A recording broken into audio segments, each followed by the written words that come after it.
وجه تاني يوم والولية جت لأشجان وطلعت فوق ليها على طول. وأول لما دخلت أم أشجان لبنتها قالت لها: أمال يا أشجان البيت ساكت كده ليه؟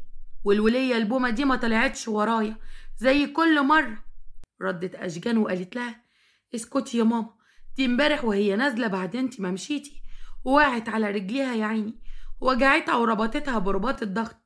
قالت لها أمها: أحسن، ما هو من أعمالكم سلط عليكم. وفضلوا قاعدين الاتنين سوا. وقتها طبعا أنا كان لازم أتصرف، وما لقيتش قدامي غير إني أدخل من الباب بتاع المطبخ، ما هو ده المكان الوحيد اللي أقدر أدخل منه من غير ما حد يحس بيا. وفضلت أعمل صوت دربكة في المطبخ علشان دلال تقوم وتشوف فيه إيه. وفعلا أول لما سمعت إن في دربكة في المطبخ جت تجري. وقتها أنا حطيت الفار السيليكون بتاعي على رخامة بتاعة المطبخ وربطته بحبل من غير ما هي تاخد بالها منه، وفضلت أحركه فيه كده يمين وشمال علشان أول لما تدخل تحس من حركاته إن هو حقيقي وتخاف وتطلع تجري.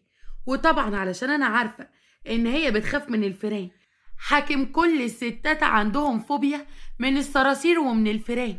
وأول لما دخلت أم أشجان وشافت الفار فضلت تصوت وجريت على بنتها وتقول لها: فار، فار في البيت يا بت يا أشجان، في فار، المطبخ في فار يا بت.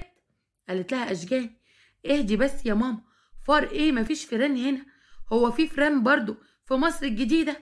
قالت لها أمها: قومي يا موكوسة، الفار في المطبخ وأنا ماشية ومش هجيلك هنا تاني، أنا جتتي مش خالصة، فار هو ما بقاش كمان إلا الفيران. ولبست هدومها وطلعت تجري وروحت على بيتها عدل. وساعتها قلت في نفسي: حلاوتك يا زيزي، ولسه التقيل جاي ورا، ودين اللي طفشت ومش هخليكي تيجي هنا تاني. ومشيت الولية من هنا وانا نزلت لتيتا وقلت لها على اللي حصل.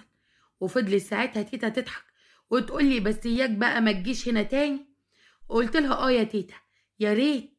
ردت تيتا وقالت لي: وحتى لو جت هنشوف لها طريقة برضو، هنفضل نضحك كده عليها. وعدت الأيام وكنت أنا وماما وفاطمة على طول بنفضل مع أشجان، لأن مامتها ما بقتش بتيجي لأنها خايفة من الفيران. وكانت أيام جميلة لحد ما في يوم اتفاجئنا بالولية أمها جاية تاني.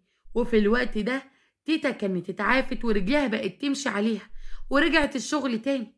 وطبعا أنا لما لقيت الولية جت قلت لازم أكلم تيتا وأعرفها.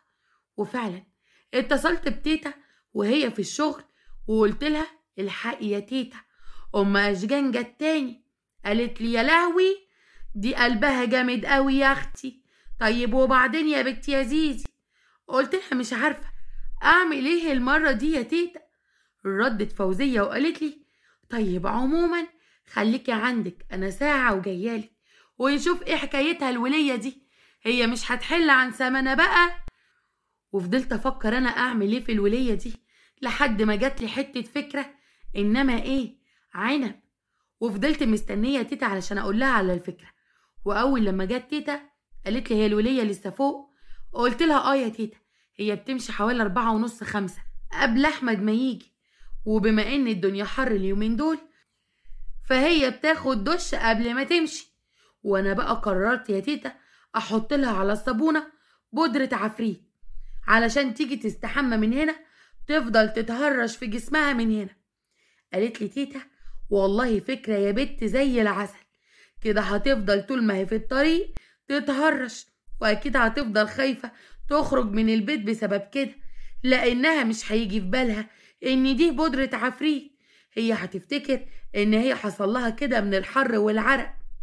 وقتها تيتا قالت لي: بس يا بت يا زيزي، هي فكرة حلوة، بس أنا عايزاكي تروحي للمحل اللي بيبيع الحاجات الأصلية وتقولي له أنا عايزاها تفضل في الجتة مهما تستحمى. وفعلا رحت واشتريت بودرة العفريت الأصلية اللي مهما تستحمى عمرها ما تطلع من جسمها وتفضل تتهرش في جسمها لحد ما يجيلها حبوب وحساسية وجسمها كله يحمر ويبقى عامل زي كاسات الدم. وطلعت أنا ودخلت من باب المطبخ وحطيت بودرة العفريت على الصابونة اللي في الحمام وكمان على الليفة، وده طبعا كان الساعة حوالي 4:30 كده. ويا دوب أنا خرجت من هنا والولية دخلت تستحمى، وببص بطرف عينيا من الشباك بتاع المطبخ لقيتها سايبة الهدوم بتاعتها اللي هتلبسها وهي ماشية وقدام باب الحمام على طول. رحت واخدة كيس بودرة العفريت ومفضياه كله على الهدوم من جوه، وبما ان الهدوم اساسا مقلوبة والوش بره فهي مش هتشوف ايه اللي جوه وهتلبس على طول. وفعلا بعد ما تستحمى حتى لو المفعول راح مع المية هتخش تلبس الهدوم تبقى على جتتها كلها بودرة وتفضل تتهرش من هنا للسنة الجاية. خلصت الولية الدش ولبست هدومها اللي مليانة بودرة عفريت ومشيت، وطبعا فضلت طول الطريق وهي في المواصلات تتهرش لحد ما وصلت البيت. يا لهوي كان منظرها يهلك من الضحك وهي ماشية في الشارع وعمالة تتهرش والناس واقفة عمالة بتضحك عليها. وأول لما وصلت البيت وقتها ملك شافتها بالمنظر ده اتخضت وقالت لها ايه يا ماما انت بتعملي كده ليه؟ قالت لها دلال تعالي هروشيلي شوية بدل ما انت واقفة عمالة تحققي كده. ردت ملك وقالت لها اهرشلك ايه بس، ادخلي استحمي خدي دش كويس وانت هترتاحي. قالت لها امها مخلفة جحشة يا اخواتي، يا بنت انا لسه واخدة دش عند اختك وكنت زي الفل معرفش ايه اللي جرالي.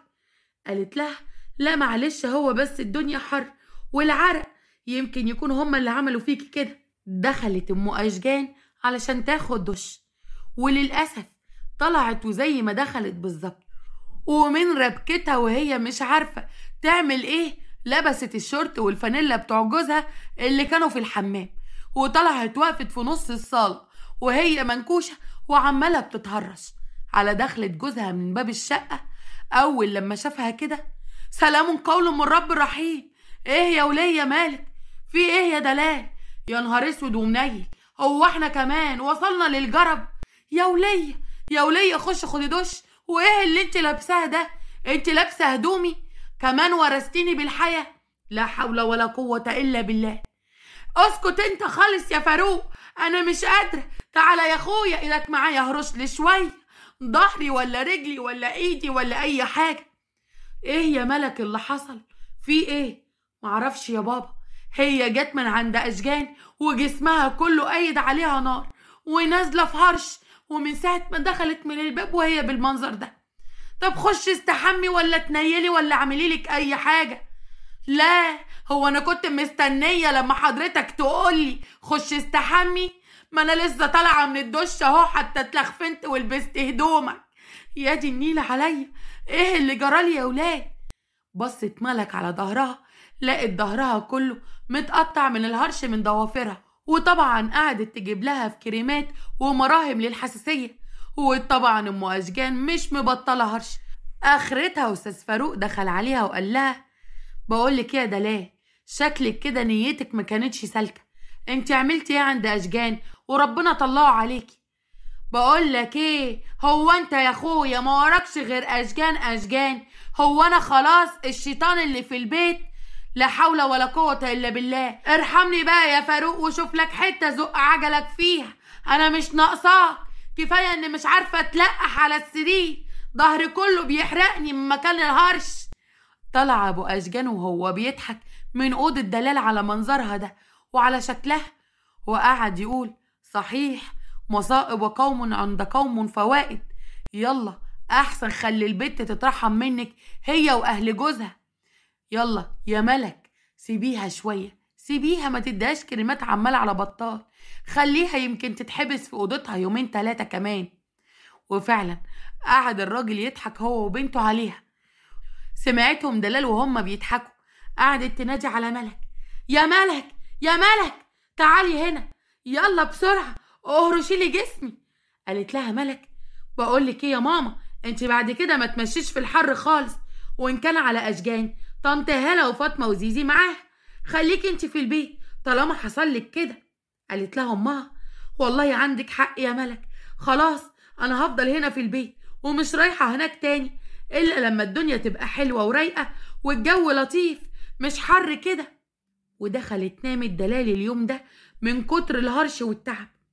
وعدت الأيام والدنيا ظبطت، والولية كانت خايفة على نفسها قوي، ما كانتش بتيجي. وكنا أنا وماما مع أشجان على طول، وتيتا برضو كانت معانا لحد ما عدت موجة الحر دي، وابتدت دلال تيجي تاني البيت. احنا قلنا بقى حرمت ومش هتيجي البيت عندنا تاني. وفي الوقت ده كان لازم أفكر في حاجة جديدة وقوية شوية علشان تريحنا من الست دي بقى. وابتديت أفكر أعمل إيه لحد ما جاتلي فكرة، إنما إيه جنان. وانتهزت فرصة إن هي عندنا في البيت، وكلمت ملك بنتها وقلت لها: ازيك يا ملوكة، عاملة ايه؟ وحشاني. قالت لي: كويسة يا زيزي، انتي اخبارك ايه؟ قلت لها: تمام يا حبيبتي. بقولك ايه، كنت عايزة اجي اقعد معاكي شوية، ايه رأيك؟ قالت لي: تشرفي طبعا، بس انتي هتيجي ازاي؟ قلت لها: بسيطة، هخلي تيتا تجيبني عندكم. قالت لي: ماشي يا زيزي، يا ريت والله. قلت لها: تمام، وانا هجيب اللعب بتاعتي وهجيب الباتيناج. قالت لي: تمام كويس، هاتيه يلا وتعالي نلعب سوا. وفعلا رحت لتيتا وقلت لها على ان انا عايزه اروح لملك، اروح لها في وقت تكون مامتها قربت ترجع فيه البيت من عندنا.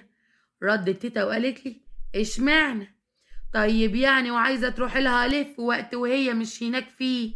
ما تعملي اللي انت عايزاه فيها هنا.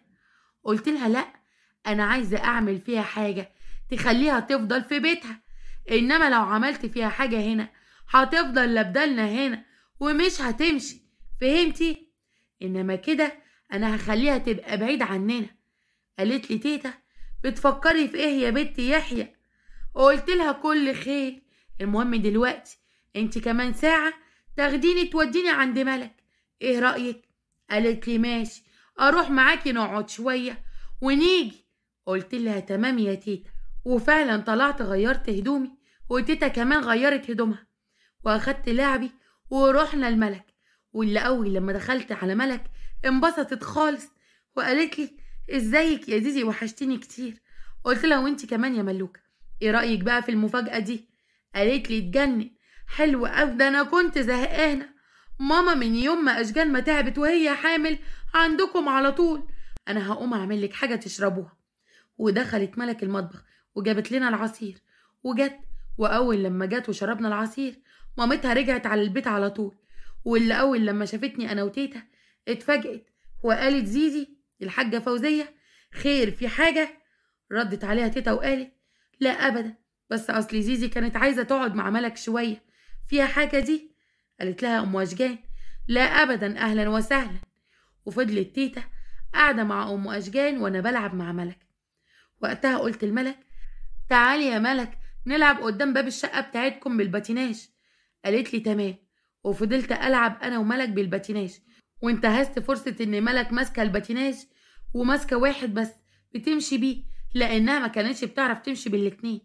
واخدت التاني وحطيته على باب الشقه قريب من السلم، وفضلت افكر اعمل ايه. وافتكرت ام اشجان عندها وسواس النظافه، ودخلت قلت لها: الحقي يا طنط الحقي. قالت لي: خير يا زينب، في ايه؟ قلت لها: في نمل ماشي على الحيطه بتاعه مدخل البيت. وقتها اتخضت وقالت: يا لهوي، نمل هيخش الشقه دلوقتي يبدرها. اما اجيب البودره.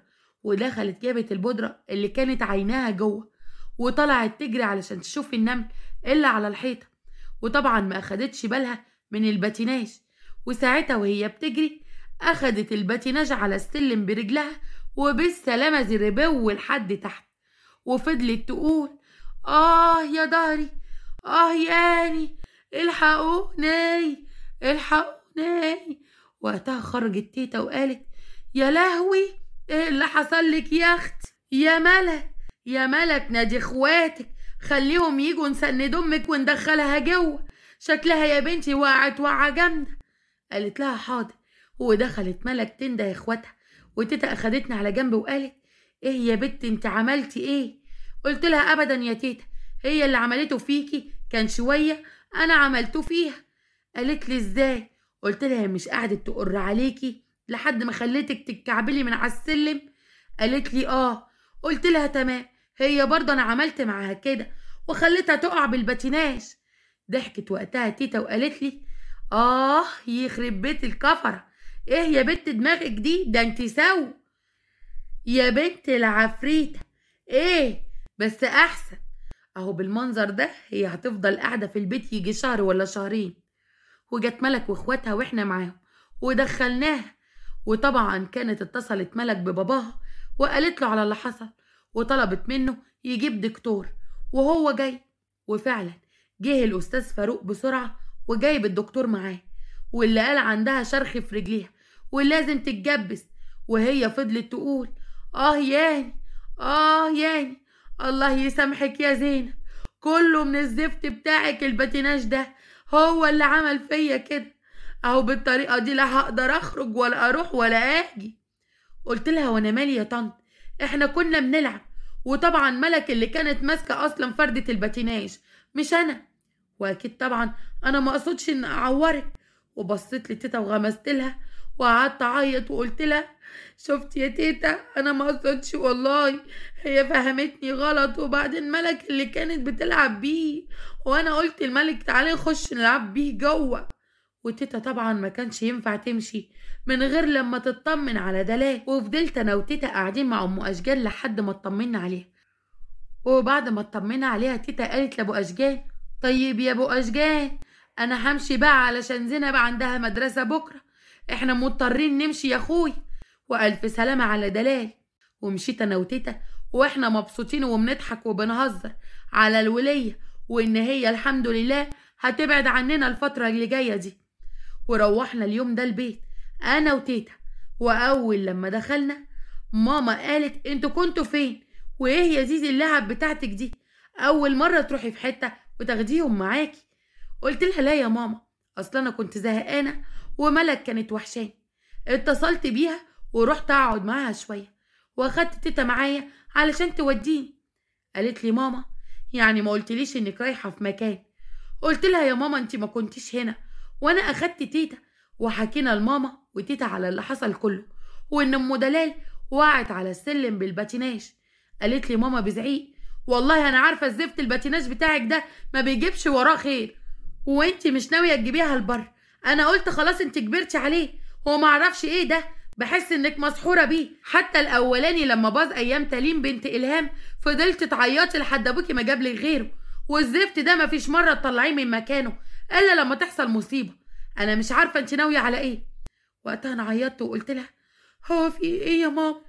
هو ما فيش حد تطلعي عليه زعيقك وتتنرفزي عليه غيري؟ انا ما عملتش حاجه، وبعدين كنا بنلعب انا وملك عادي. ردت ماما وقالت لي لا ما انت لازم تقولي كده. وبصت ماما لتيتا وقالت جرى ايه يا فوزيه؟